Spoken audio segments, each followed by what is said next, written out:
Hey Fuzzbutts, I'm Silverpaw, and today I'm bringing you Chapter 8, Part 2 of The Storm Within.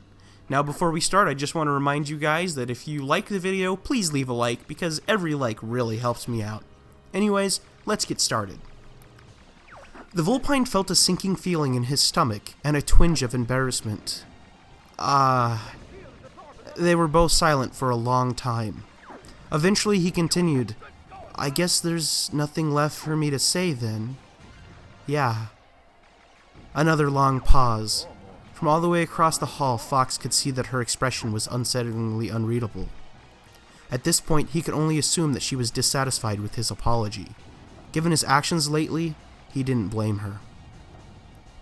He broke eye contact, ears flat against his head, and turned away wistfully. Well, if you'll excuse me, I have to attend to other matters.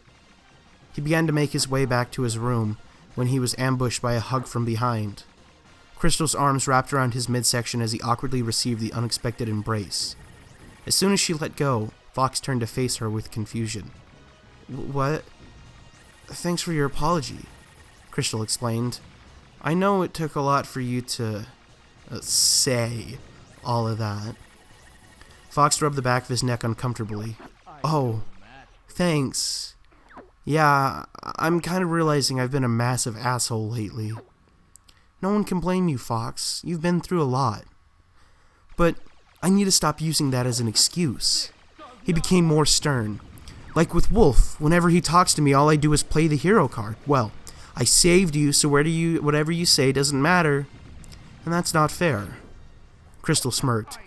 True, but at the same time, don't discount yourself entirely. Don't forget that what you did out there really was heroic. Nobody else wanted to risk their life to rescue him, but you rose to the occasion.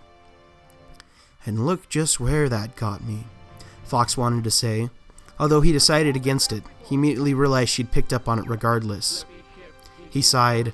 I guess you're right, but that's all I've been able to focus on. Like you said, Wolf is probably pretty shaken by all this too. The Vulpine raised his hands in exasperation. What am I saying? Of course you know exactly how he feels. Sometimes I wish I could get into his mind like you can. Krystal bit her lip uncomfortably. Well, she was interrupted by a pair of voices from further down the hall. But think about it. If you're in a tunnel where there's no room, there's literally no way you can do a barrel roll.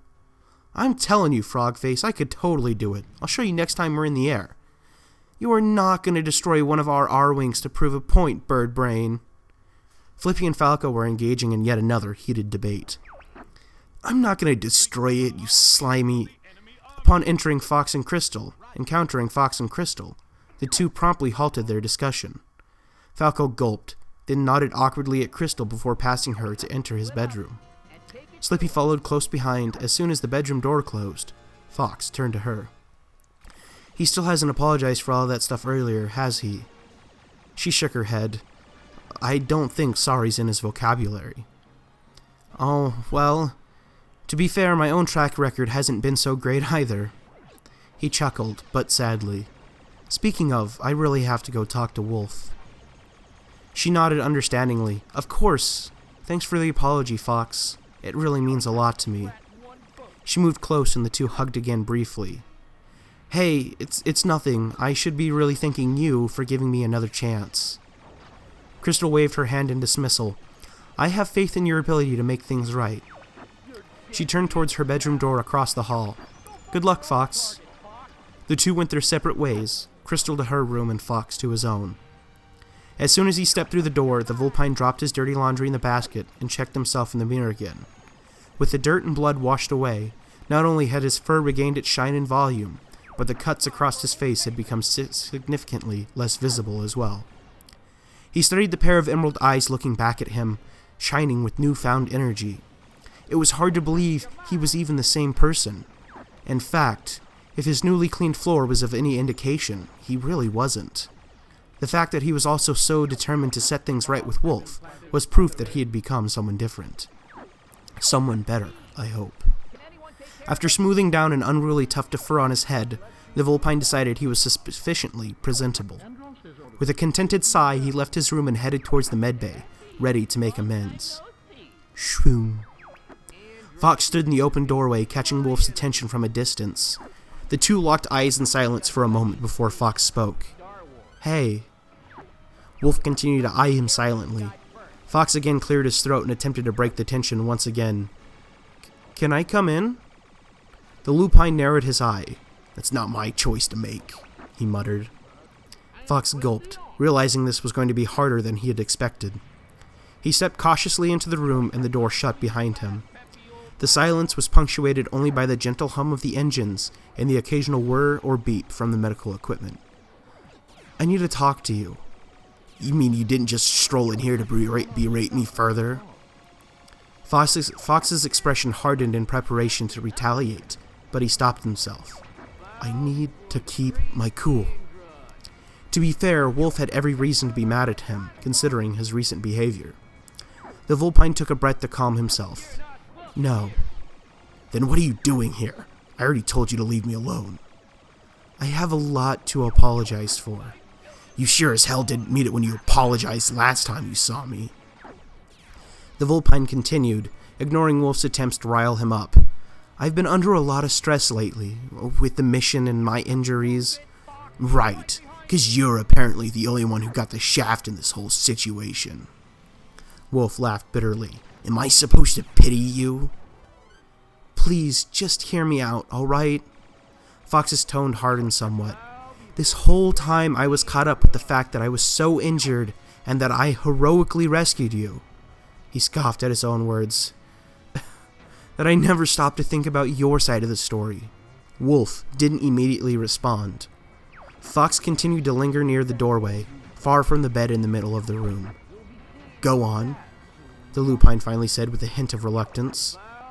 Fox took a step forward. "I've realized that how I've treated you it was wrong. Really wrong. I shouldn't have been so rude to you. All those quips, jabs, childish remarks about your downship and your injuries, and..." Fox knew he would start stumbling over his own words if he didn't slow down. He took a deep breath and continued more carefully. "That's not me. That's not the Fox I want people to see. It's certainly not the Fox I want anyone, especially you, to be subjected to." The lupine continued to stare him down, not a hint of emotion on his scarred face. As Fox took another step forward and continued, I've been..." He clenched his hands behind his back to stop them from shaking. "I haven't been myself lately. I know you have no basis of comparison, but I promise you I'm not usually like this. I'm sorry you and Krystal have had to deal with all my personal bullshit for the last few days, and I just want you to know that I'm sorry for being such a dick to you as a result." Wolf smirked, but he did so uncomfortably, trying to downplay his surprise. The lupine clearly wasn't expecting such a heartfelt apology from his nemesis. "I realize now that I really don't want to force information from you," Fox continued. "Peppy and the others have deemed you as a prisoner of war, but I decided that's not fair to you. To anyone." For a fleeting moment the Vulpine hesitated, but decided he'd gone too far to back out. "I've already caused enough damage. There's no reason for me to keep you here except to let you heal and then set you free. We'll drop you off wherever you want and you can continue your life without our interference." Wolf was unable to contain his surprise at the time. He stared at Fox, his eyebrows raised in surprise and confusion. "What's the catch?" "There is no catch." He narrowed his eyes in suspicion. "That's a load of crap. There's no reason for you to be all nice with me, especially now that you've got me under your full control.